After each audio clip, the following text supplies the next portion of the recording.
Namaskar. On behalf of the Bombay Management Association and our partner for this very special program, DBM Dharma Bharati Mission, this is Professor Mani welcoming you for this very special session on the occasion of Gandhi Jayanti. This indeed for us in our country is a great way of remembering the Mahatma as he was very fondly called, a noble soul, a great soul. And today we are indeed honored and blessed to have with us none other than his great grandson, Sri Tushar Gandhi ji. Namaskar, Tushar ji, and most welcome to this program of Bombay Management Association and DBM. As we begin this session, we would like to pay tribute to the Mahatma in our own small way by just playing a small rendition of a very favorite number of his. Let us close our eyes in prayer for a minute.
Thank you very much.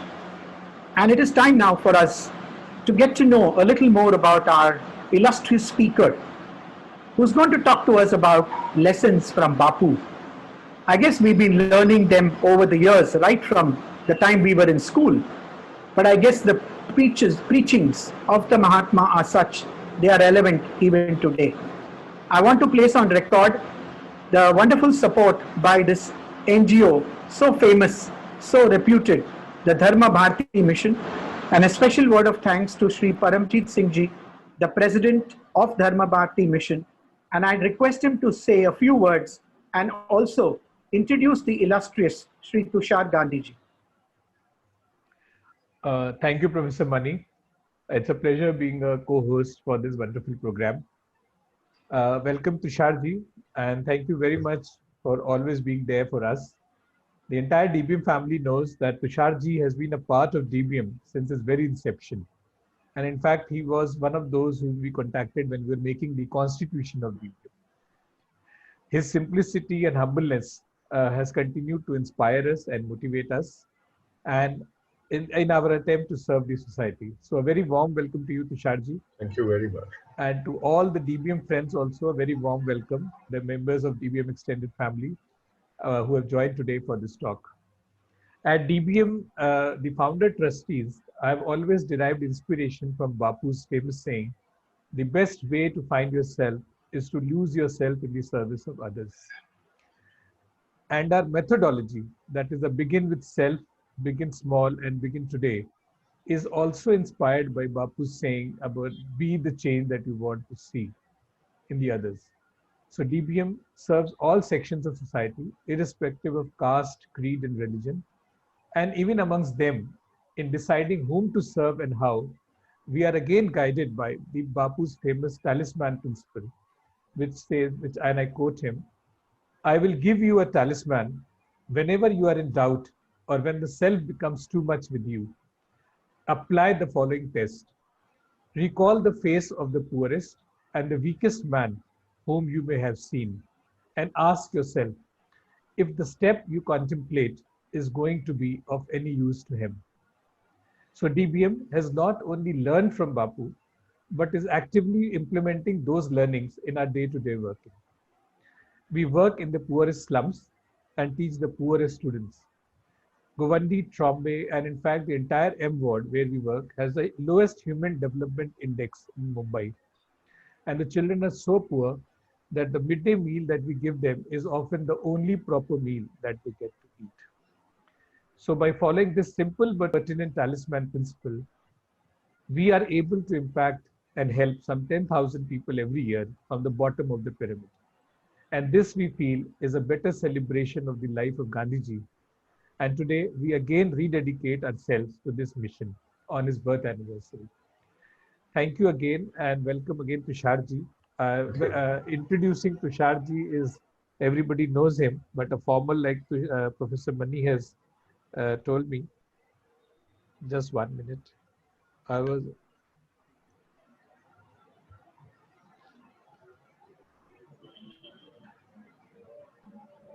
Tushar ji अपने बारे में आप ही बता देंगे कि मैं ही बता दूं फिर से? आप बताएंगे तो शायद मैं उसको डिनाई कर सकूंगा, अगर मैं बोलूंगा तो फिर मैं डिनाई नहीं कर पाऊंगा। नहीं, बिल्कुल। Tushar ji is the founder president of Mahatma Gandhi Foundation. He is also the president of Lok Seva Trust and Director General Research Foundation. Of course, he's a narrator of history, a Gandhi guide, and a very famous author. He's written numerous books.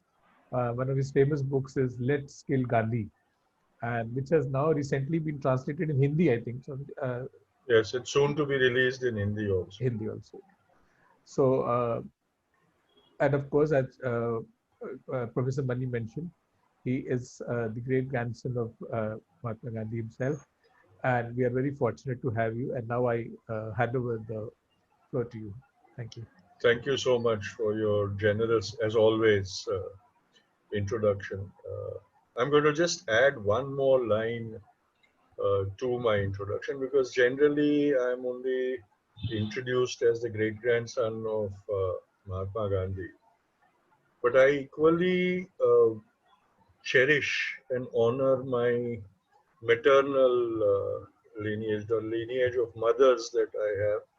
And so the other introduction that I like to give is Tushar, Sunanda, Sushila, Kastur, Putli Gandhi.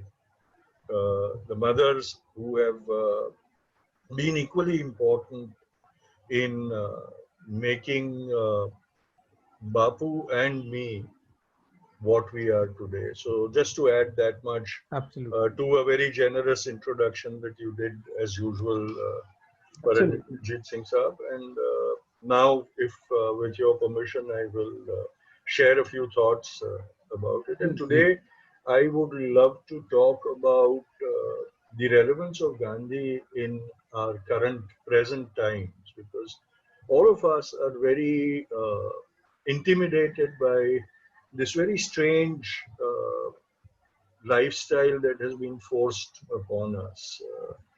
We are social animals, and suddenly being social seems to be a very perilous thing to do. We are outgoing people by nature, and suddenly we have to isolate ourselves to save ourselves, and it is a necessity. So I will not ever suggest that we should take liberties with it. We can't take liberties with it, because there is no second chance. It's very fortunate if we survive, if we are infected, but it is not guaranteed that we will survive if we are infected. And so it is essential that we practice social distancing and isolation and insulation and all those things for ourselves and for our families, and in doing so for our neighborhood and localities also, so that we do not become the cause of the spread of the infection. It is not, this COVID infection is not something that is new. It's not that mankind has for the first time experienced such a pandemic.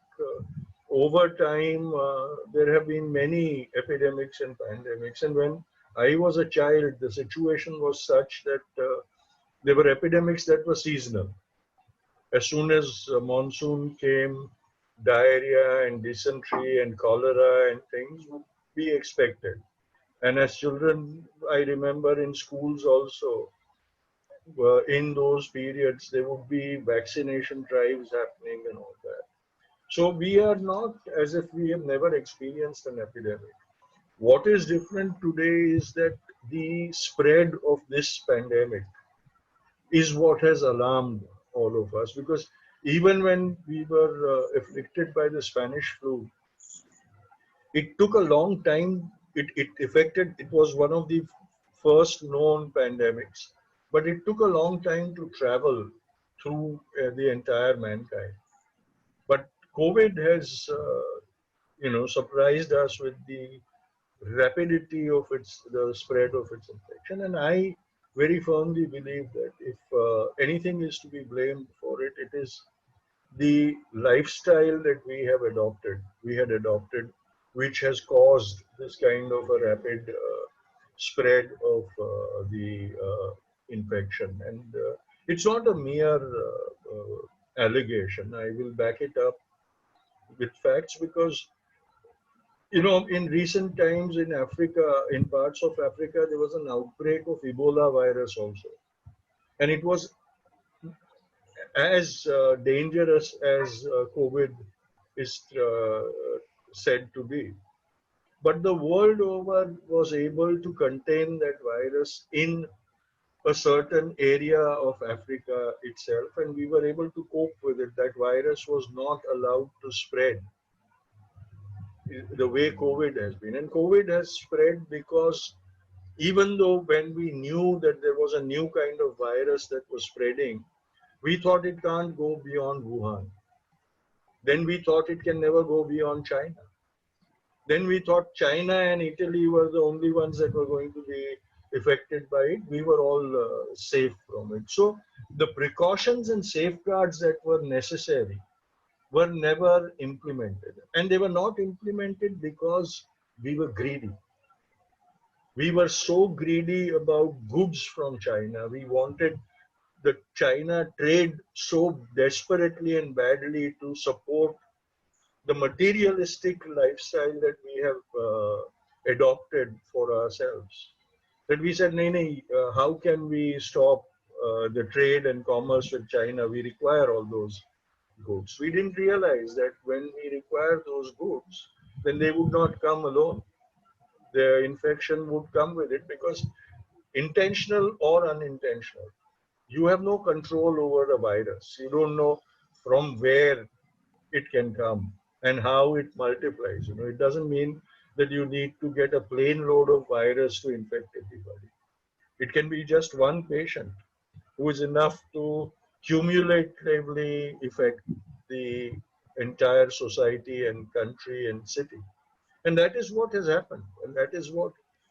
And so the first thing we have to realize is that if this became a pandemic, it was because of us itself that it became a pandemic. And then once we start looking at that, then we will start realizing that in future, what is it that we need to do to avoid such a catastrophe from hitting us anymore. Because if suppose if it is alleged the COVID virus is a man-made virus, then in future the possibility is that more radicalized mutants of that virus will also be developed to threaten humankind itself. And so we need to be prepared that when that happens, it does not spread to across the globe as easily as this one has happened. But now we are also being traumatized by the temporary lifestyle that we are forced to obey. And I'm sure 5 years down the line, 10 years down the line, sociologists and psychologists and psychiatrists will, after having studied the effects of the virus and the isolation and the quarantine, social distancing has done on the psychology and psychiatry of human beings, there will be we will come to know about new syndromes that will affect our mental health. They're already affecting us. depression is becoming rampant because we don't know what to do. We feel oppressed all the time. Every time somebody rings the bell of my apartment, I'm worried. I think, my God, will the infection now enter my house? Which never used to happen before. So am I going to be that kind of that so much intimidated by it even later on? Because there will be a time when we will conquer COVID and we'll have tablets and medicines for it, and there'll be conversations like saying, "आज तबीयत थोड़ी ठीक नहीं है, COVID हो गया था, पर दवाई ले ली है और अब ठीक लग रहा है." It's bound to happen. It has happened before, and it's bound to happen. But what is important is how we treat this and how we survive this. And do we become better after this, or we become worse after this, or we remain as we were, unbothered about the consequences? And this is where the Gandhian ideology steps in to provide help to us, provide strength to us, and provide a better option to us. And it is built on three qualities. One is prudence, two is preservation, and three is service. And I'm going to illustrate a few examples from Gandhi's life. In Bapu's life also, he lived through many epidemics and the pandemic of the Spanish flu. And the pandemic of the Spanish flu came very close to him because he lost his eldest daughter-in-law, his first son's wife, and her infant child to the pandemic. They were both infected and they both died. And so the grief of loss was also experienced by Ba and Bapu. But as was their practice right from the time they were in South Africa, whenever an epidemic broke out, taking care of themselves, they plunged into the service of society. And Bapu raised a whole corps of volunteers from the Phoenix Ashram who would go into the society and provide relief and do all the work that was necessary to mitigate the effects of the epidemic, and do all the jobs that were essential to do. They were not medical personnel, but they provided medical relief by assisting the doctors who were overworked. Today we see that our medical facilities are so inadequate and our medical workers are so overburdened. But if we decide that we can help, provide help, and take up the non-medical duties that they have to also perform while performing their medical duties, we will enhance the ability of the health workers to concentrate on just the remedy and treatment of the patients. And we all can do that. But we are apprehensive. How can we go to a hospital? We might get infected over there. But if we work prudently, we don't have to be worried about it. And it wasn't as if Gandhi and his workers did not catch the infections which they were working while the epidemic was going on. They lost some of their volunteers also. Some fell ill, they were nursed back to health. And it can happen with us also, that we can also be nursed back to health. But we must have that devotion of service if we are to be productive in these times.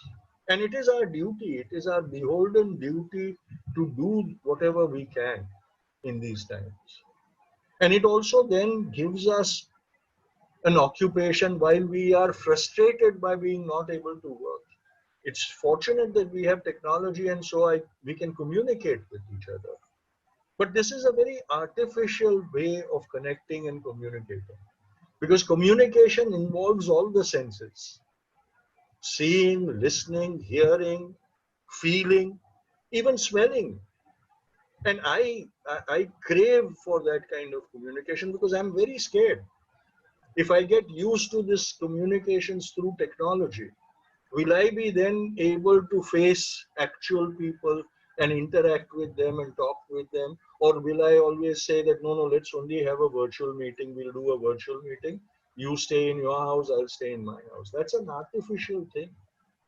And doing that means I am enslaving myself again. So this was about the service that we were doing. And Bapu not only did service in epidemics or pandemics, but even in crisis situations like wars. And in two wars in South Africa, he and raised a whole group of relief workers who went into the war front and worked to provide relief to the wounded soldiers in the midst of an ongoing war. While bullets were flying all over, while bombs were exploding all over, this corps of Indian stretcher bearers and ambulance corps was going through the battlefront, picking up the injured, treating those with minor injuries with first aid, and evacuating those who needed to go to the field hospitals. And the report states that sometimes they used to hike 20 miles carrying the wounded because the field hospitals were away from the war front. And after leaving the wounded, they would go back to the war front to serve the others. But even though he entered the war on the side of the British, he served all the wounded. He did not look at uniforms. He did not say that I am on the side of the British, so I will treat British wounded. He and his band of people picked up every wounded soldier on that battlefield. And it was only when they reached them to the military hospitals that the doctors told them, but this is not a British soldier, this is a Dutch soldier, and he's an enemy, so we will not treat him. And at that time, Bapu reminded the doctors about their Hippocratic oath and said that for you, he's just a patient who needs to be treated. The other identity is of no significance or concern to you. And that is why when they started intervening in the war, soldiers on both sides decided that these people might come and help to us. So they avoided firing in the area where these people were acting. And this was the goodwill that they built up. We can also do these things. Okay, we might not be able to go right into the hospitals or into afflicted communities, but in our own neighborhood. Today what has happened is if we find out that our neighbor is infected, we think, अरे इससे दूर रहना पड़ेगा, कहीं हमें infection ना हो जाए.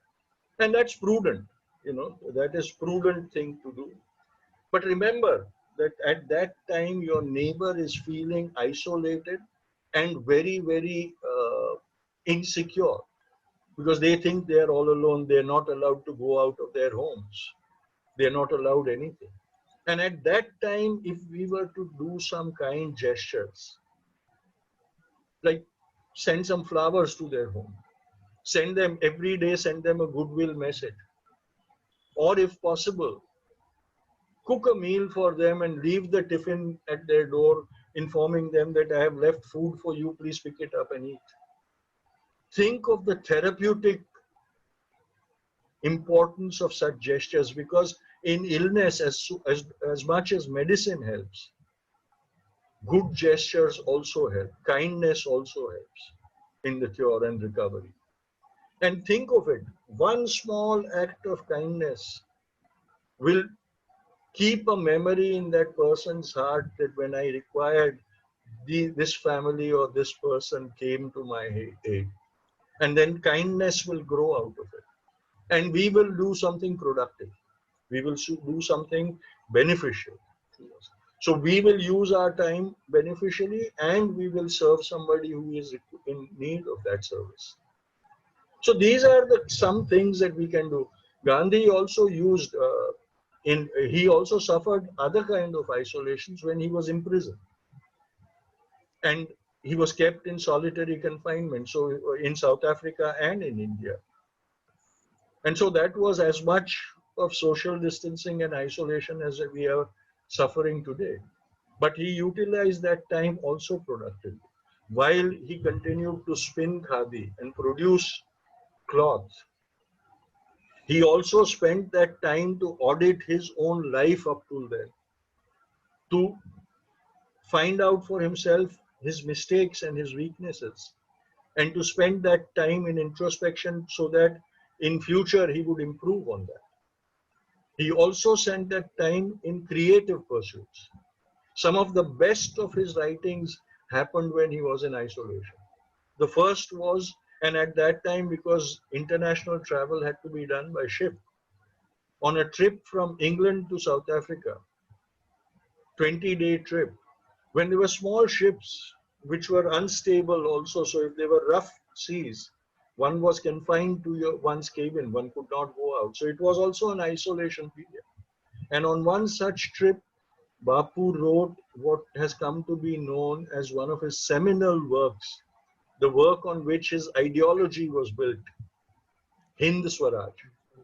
It's one of the most astute writings of Bapu on his belief and his ideology. And if we study Hind Swaraj from the context of our times today, we realize its relevance. Because if you just read the words, you will think that it is of no consequence because it's archaic and anti-developmental and we can't do without that. But if you read it and then think about the situation today and what bothers us so much, you will realize that it was so far-sighted.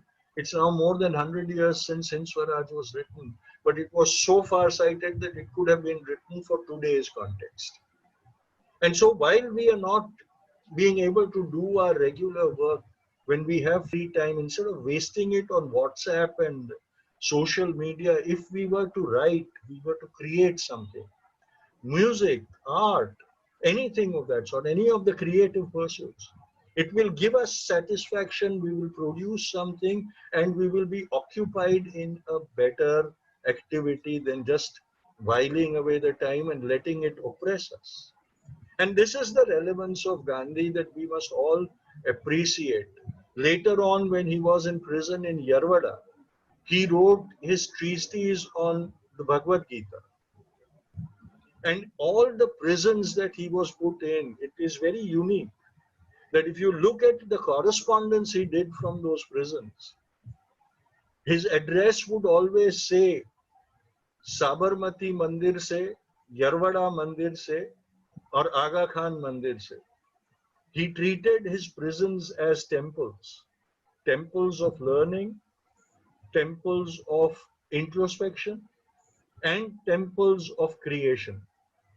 And if we also treat this period as a penance, as a tapascharya, we will be much better equipped to survive this period and go back to being in our normal life when it returns to us. And this is what is most important of Gandhi, because in every situation, there is an aspect of him that becomes relevant, becomes important for us, from which we can learn and overcome that situation. And I think that is why whenever we are in peril, we remember Bapu and go back to him and try to find some solace, some solution from him.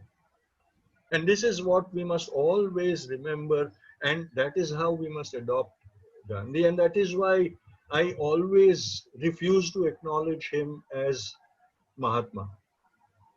Because I believe that mankind has found Mahatma as an excuse to convince themselves that he could do all that because he was a Mahatma. We are just mere mortals, insignificant. So we can't do anything. So best to put him on a pedestal and worship him and forget about everything else. It's just a mere excuse, and it is the greatest disservice to that individual, because unless we understand that ordinary human being that Mohandas Karamchand Gandhi was, and then study his entire life, we will realize that every moment of his living life was spent in the pursuit of being better than what he was in the previous movement. And that is where at one stage of time, people started considering him to be a Mahatma. But he remained Mohandas Karamchand Gandhi, and today, if he inspires us, then he will force us to look for the Mohandas within our own selves, the Gandhi within us. Because as he believed that in every human being there was a good and a bad person, and the person became what was dominant at that point of time. So we all, if we believe Gandhi was good, then we must all believe that we have a Gandhi within ourselves.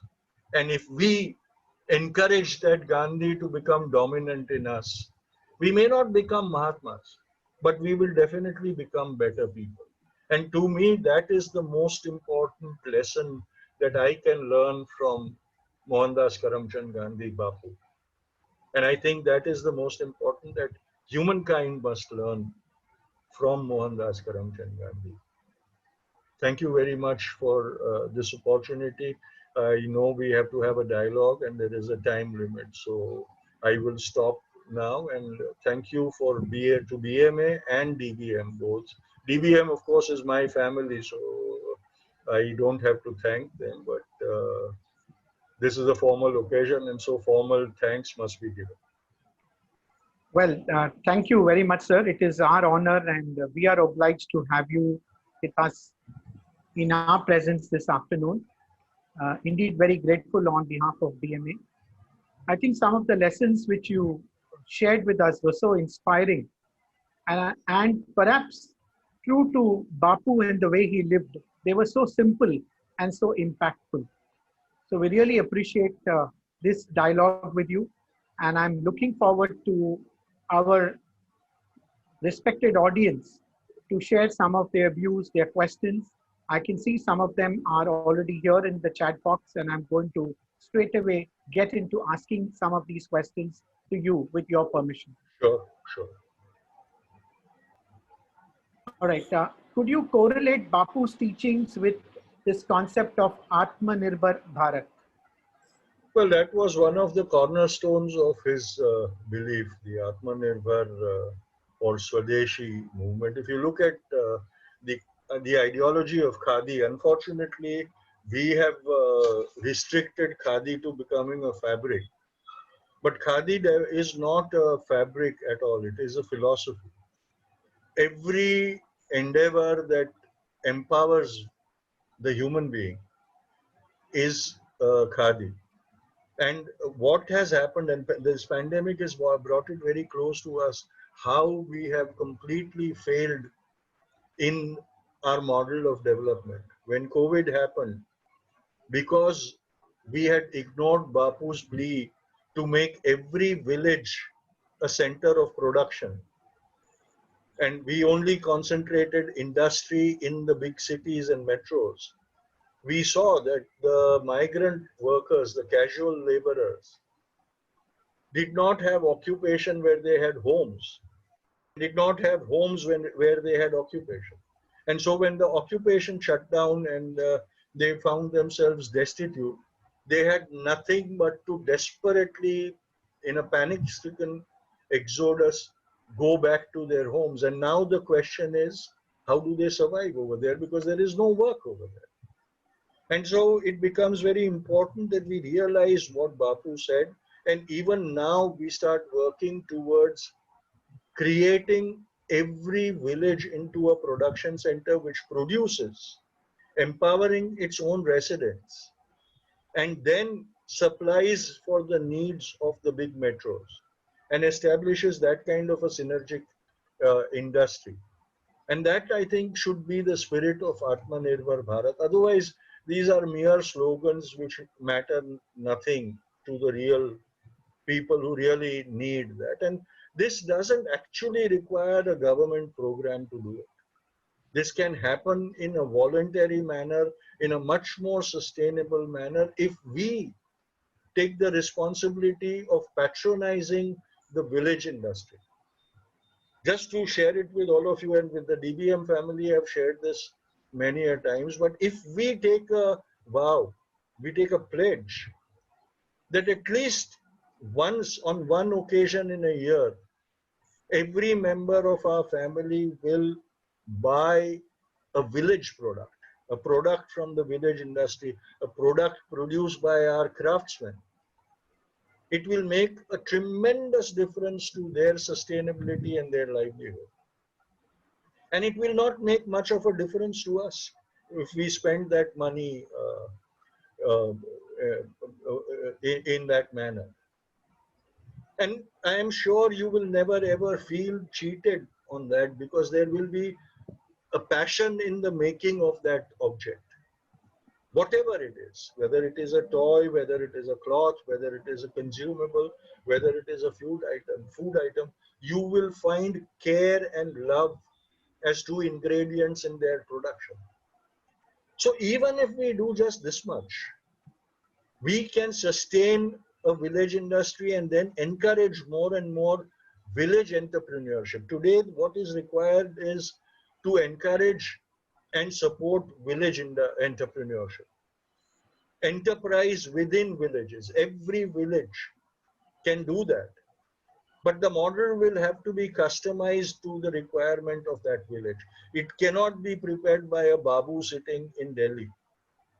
It has to be customized for the uniqueness of that village where it is going to be implemented. And if it is done that way, then success will be guaranteed. Because the world over today, people want sustainable products, products manufactured in a sustainable system, products that are organic, products that are non-violative. And the Khadi ideology is best to supply those needs. So yes, that is very important. Sir, considering that social media is a way of life and has its own positives, how can we channelize it in a more constructive manner? Would you share some of your thoughts and experiences? Well, I think social media is something that is definitely a boon. I would not outright condemn it, but it is also an opiate. It is a very addictive thing, the frivolous side of social media. And so, even before when I was growing up, morning meant rushing to the door and picking up the newspaper. And of course, because father had precedence, we had to hand it over to him. But as soon as he read it, we would get it to read. Today, even if I wake up in the middle of the night, I feel around my bed to see if my smartphone is near me. And if it is handy, then I'm tempted to open WhatsApp and see if somebody has left a nice joke for me, or a nice forward for me, which I can send to 20 people more. This is addiction. This is a narcotic that we have been addicted to. And when it becomes a narcotic, it cannot do good. So this enslavement of social media has to go. Just now, I'll tell you my situation. If I wasn't on camera, I forgot to keep my phone close to me. And I can see it from the corner of my eye. I can see that it is out of my reach. And I have a itch in my palms to go there and pick it up, because now it is half an hour since I last saw my social media. And that is a danger of social media. Unfortunately, all of us are using that social media for what it should not be used for. But having said that, there are positives of that social media also. We can use it to communicate effectively, positively, and use it to educate. It is being used to educate. But it is that WhatsApp university of lies and falseness that is rampant on there. And so these things we must keep into consideration and remember that when we tell our children not to do that, we already have a smartphone in the other hand. And that child is not going to believe you, because he or she will also see कि mummy papa हमको तो मना कर रहे हैं, लेकिन उनके हाथ में तो उनका स्मार्टफोन है, उस पे WhatsApp खुला हुआ है. So this is what we must guard against. Sure, as Bapu used to say, are you a role model? And only then you have the ability and the right to advise others.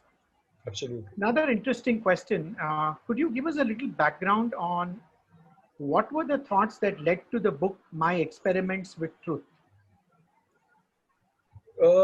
I think Bapu was never one to tell his own story, but there was a very growing demand from his associates and followers that he write his story in his own words, because by then there were already a couple of biographies of him written by others. And he used to be very amused because, as it is, biographies would be more eulogizing than factual, because it would always paint a grander picture of the object, or if you wanted to demolish an object, it would be a abusive kind of a story. But autobiographies could become authentic, and so finally Bapu gave in to that demand, and he wrote his story up to the 30s. So the autobiography only goes up to the 30s, and he wrote about it. And because he believed that his life was an ongoing experiment that he was conducting himself, the appropriate title for it was My Experiments. And because he held truth to be equally important, and truth was the cornerstone of his entire ideology, he named it My Experiments with Truth. It's a very brave document. If you read it, you will realize and wonder how somebody could write so negatively about their own self, because it is full of his weaknesses and admission of his faults in the life. But what was unique was that once that admission was made of the weakness or the fault, there was also a reaffirmation that in his entire life, that mistake would never be committed again. That weakness would never remain with him ever again.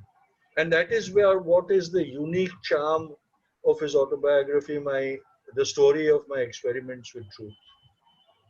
And he continued to experiment with his own truth, his practice of that truth, to keep convincing him that he was not straying from the path. He was not committing a mistake, but because once you convince ourselves, we convince ourselves that we are perfect, then we don't bother to keep finding out that if we remain perfect or not. Because we say, "Hey, मैं तो perfect हो गया, अब तो मैं कुछ भी कर सकता हूँ." So even after he wrote that autobiography, the last few years of his life were also an ongoing audit and experiment of his life.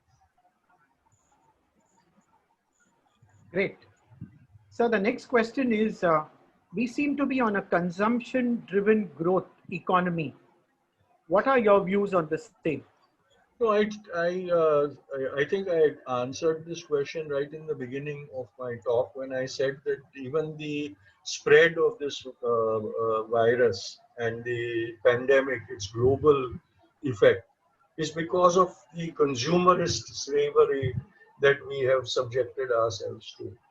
And because I've given the example of the smartphone, I'll still give one more example of the smartphone, that as soon as we buy a new model of the smartphone, the very next instant, we are looking at Google to see when the new updated model is going to be released. No matter if that smartphone can last us for 4 years or 5 years or even 2 years. If we realize that within 2 months there is a new and better model coming out, we want that also. We want to possess that also. And this is greed at its ultimate. And this is the sign of consumerist slavery that we have enforced on us, that we have become slave. I remember in my childhood, we used to get new clothes twice a year. One pair of clothes on the birthday and one pair of clothes on Diwali or Eid or Christmas. And the bonus was if there was a wedding in the family, and we used to all wait for that कि अगर शादी आती है family में तो नए कपड़े बनवाने ही पड़ेंगे, हमको नए कपड़े मिलेंगे. But today, look at the trend. Every party you have to have a new outfit. No matter if your almari is overflowing with clothes, but if you wear the same clothes to the party, everybody will say, कि ये यार ये तो फटीचर आदमी है, पिछली party में यही कपड़े पहन के आए थे, इसलिए मुझे नए कपड़े चाहिए. So these are the signs of our consumer slavery that we have, the slaves that we have become of consumerism. Otherwise, I used to remember my mother used to tell me that these clothes are good enough to wear. When they are new, you can wear them on occasions, and as they will start becoming older, they can come into your day-to-day wear. And there was a time when if you had an older brother, you used to wear the older brother's hand-me-down as you grew. And there was no shame in that. We accepted that system. But today, you do that in your family, and your children will tell you that you are an uncaring, ungrateful parent. And you will also not do it saying कि यार मेरी इज्जत क्या होगी, बाजू वाले कहेंगे कि यार पुराने कपड़े पहनाता है अपने बच्चों. So this is what has led to our enslavement in consumerism. So would you suggest some guidelines as to how we instill these Gandhian values in the younger generation? It can only happen if we practice them in our own lives and if they see us practicing it. Because as Bapu said, an ounce of practice has more effect than a ton of preaching. And Bapu's success was because whenever he asked his people to do something, the people saw him practicing that beforehand itself. When he asked people to adopt Swadeshi, they could see that on his own self, there was nothing that was Videshi. Today, when a leader wears Ray-Ban glasses and has a Mont Blanc pen in his pocket and then tells us that we must live simply or use Swadeshi, it is very difficult to believe because you see all the other stuff on that person himself. And that is what also matters in parenting or in teaching. If the teacher is practicing what the teacher attempts to instill in the youth, then the youth will adopt it much willingly and easily, rather than mere preaching of words and saying, "Nahi, nahi, ye sab galat hai," and then the children seeing them do the same thing which they had said we should not do. So would you suggest a few ways in which we can discover the Gandhi in ourselves? I think it requires honest introspection. It requires honest introspection and the belief that we as individuals matter. We have to have that belief in our own selves that every individual matters and we as an individual also matter. And change happens only from the small actions of individuals which have a cumulative effect.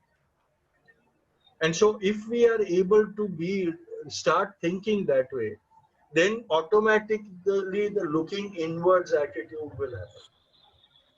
Bapu used to always say that he had a inner voice which guided him and counseled him. We all have that inner voice within us, but we have deafened our ears to that inner voice. You remember one thing, that you make a mistake, you say यार मैं आज सो नहीं पाया यार, मुझे कुछ चुभ रहा था. वो कोई कील नहीं होती, वो अपना कॉन्शियस होता है, अपना जमीर होता है जो अपने को चुभता है और कहता है कि यार तू दुनिया को बेवकूफ बना ले लेकिन मुझे नहीं बेवकूफ बना सकता, तूने ये गलती की है. And that is our inner voice that we should have the ability to listen to all the time. If we do that, that inner voice will never ever betray us. Great thought. There is a reference to a program which used to be held in the 70s by Gandhi Samiti, taking Gandhi to schools. Yes. Is it still continuing, or what is the scenario? In a small way, it is still continuing. The tragedy of that program was that it was organized and handled by Gandhians who lived with Bapu and continued doing that work. And they never created a cadre to replace themselves. They thought they would do that all the time. And so when they started dying out or became infirm, the program also suffered, but it still goes on. Mani Bhavan Gandhi Sangrahalaya still continues to hold programs for the entire month of October.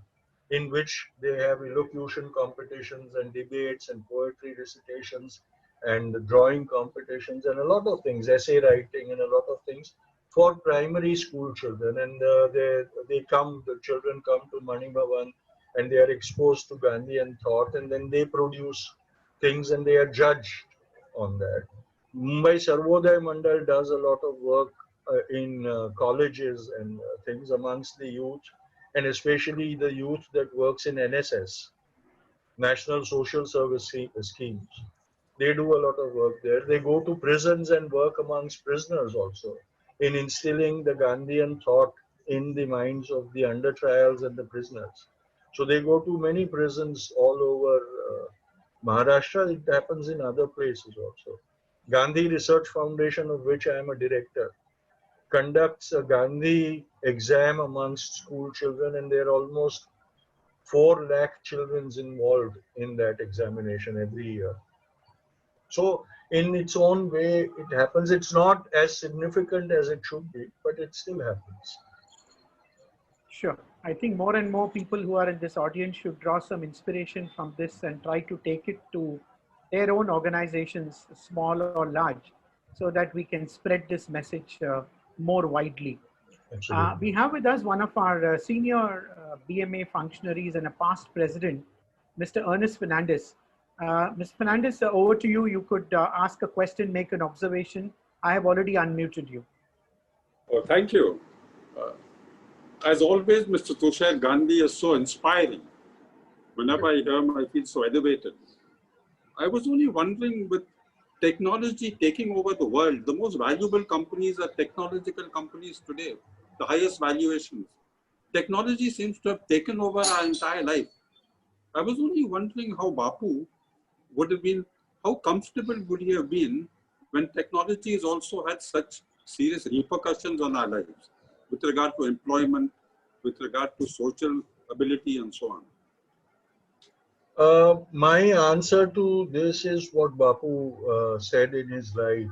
He said that I am not against technology, but I am against technology that substitutes human ability and makes humans redundant. And especially in a country like ours, where employing individual human beings is a responsibility. We need to provide occupation to every individual. There, automation becomes a crime against people. And so he would have opposed that. And that is where he wanted to create a whole model of decentralized production or decentralized industry, so that it could never be considered that its production would become automated. And so that was the difference he would have made between modern technology. The technology that makes human beings redundant, he would have objected to. And the greatest threat to humankind is coming up. It's looming large on the horizon, which we are all neglecting, is artificial intelligence. Because automation is only going to make us physically redundant.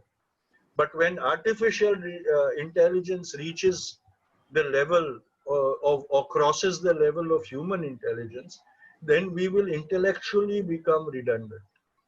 And I keep praying to God that that doesn't happen, at least in my lifetime.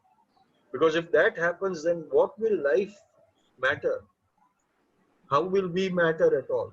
And so I very strongly believe that he would have agitated if India went that path.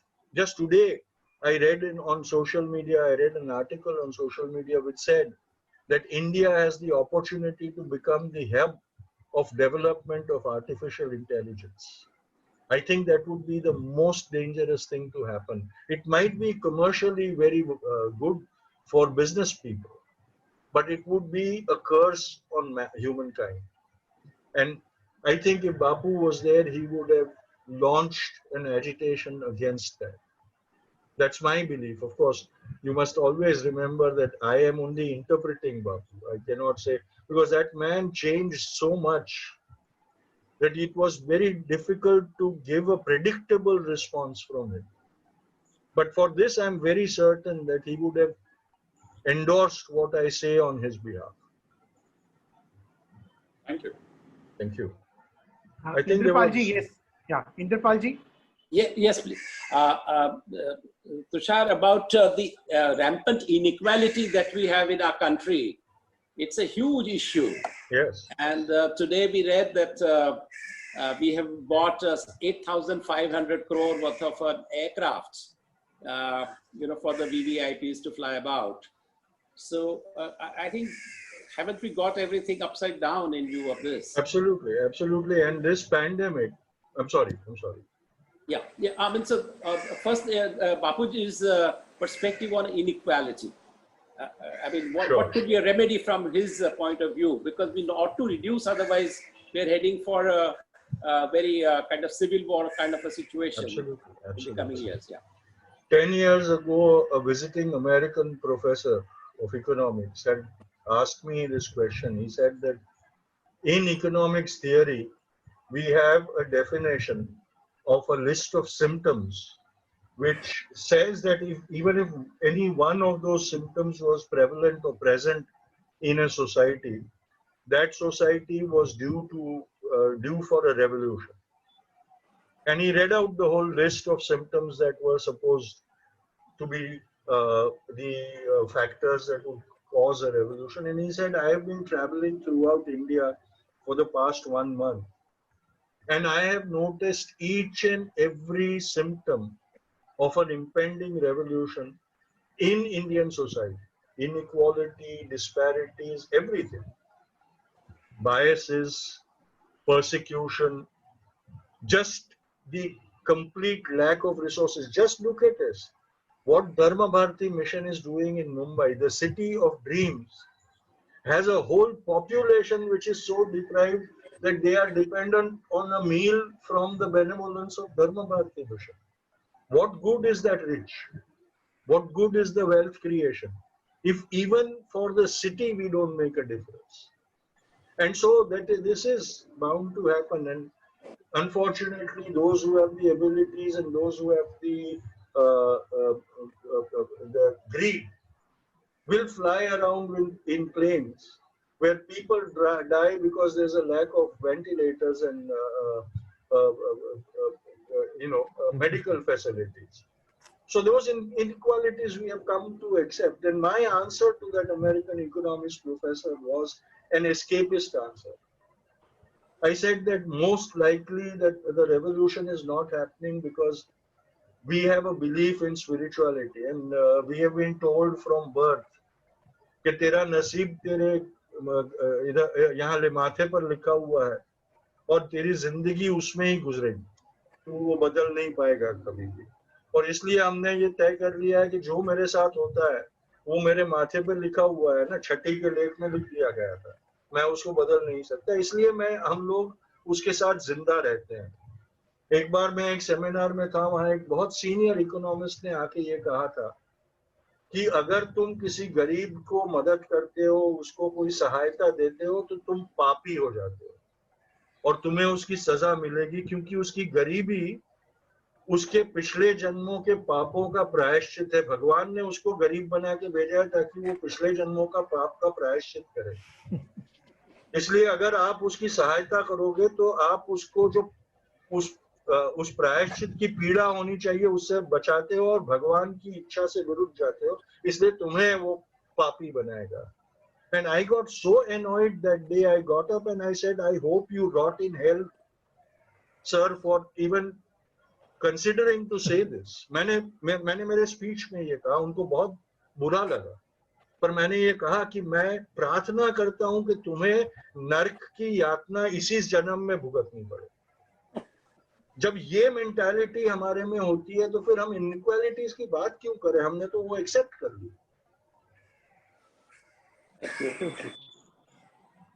Thank you so much. And I guess all good things come to a pause. Yes. You can continue to read about Bapu if you are inspired by listening to Tusharji.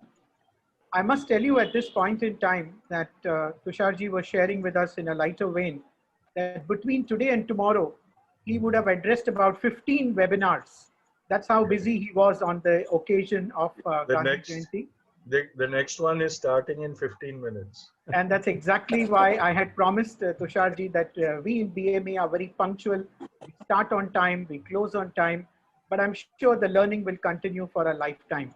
Thank you so much, Tusharji, for this inspirational session. Is Thank there you anything very I much. can I'm say? so grateful to all of you, to my family, the Dharam Bharti family, and to BMA, and Absolutely. to all of I you, my greetings and my sincere appreciation of all your work and all that you're doing. Thank Thank you. you. And when we thought the only way to get you despite this busy schedule is आपको घर बुलाएं, तो आप घर आए हैं to DBM, and now BMA is part of the extended family. बस इसमें एक ही कमी रह गई है कि जब भी बीएमए का प्रोग्राम होता है तो फरीन जी हमको सब बहुत डिलीशियस चीजें खिलाती है. ये टेक्नोलॉजी इतनी निकम्मी है कि वो खाना हम तक नहीं पहुंच रहा है. Right. Chaliye, we will make that also happen sometime when the things are much better.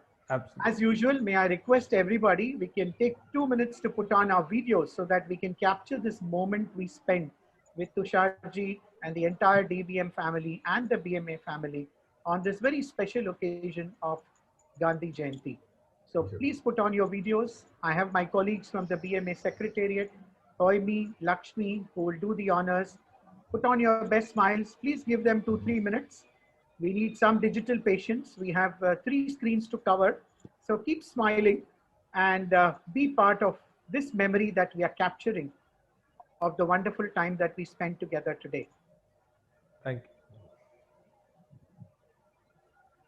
While most of us know who are BMA members and our colleagues, our next session, Gandhi Jayanti special today, is on how to develop inner immunity. And this is by the famous Vedanta expert, Srimati Jaya Rao.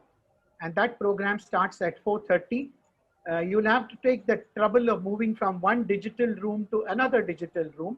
So you have a tea coffee break of 15 minutes, and 4:30 is when that program is scheduled. So looking forward to having us continue this learning journey using Vedanta to develop inner immunity. Thank you. Thank you. And Thank you. Goodbye, everyone. Thank you, Tusharji. Goodbye. Goodbye.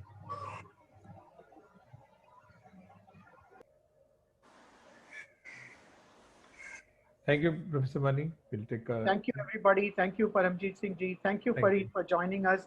And thanks to all our past presidents, committee members, all of them who've been here to make this session so very enjoyable and interesting. As I said, we sign off for a couple of minutes. As they used to say, this is our interval. 4:30 baje ko dobara milenge for the next session in the next screen, if I may say so. Stay Thank you. Bye-bye. blessed, everybody. Thank you very much.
देख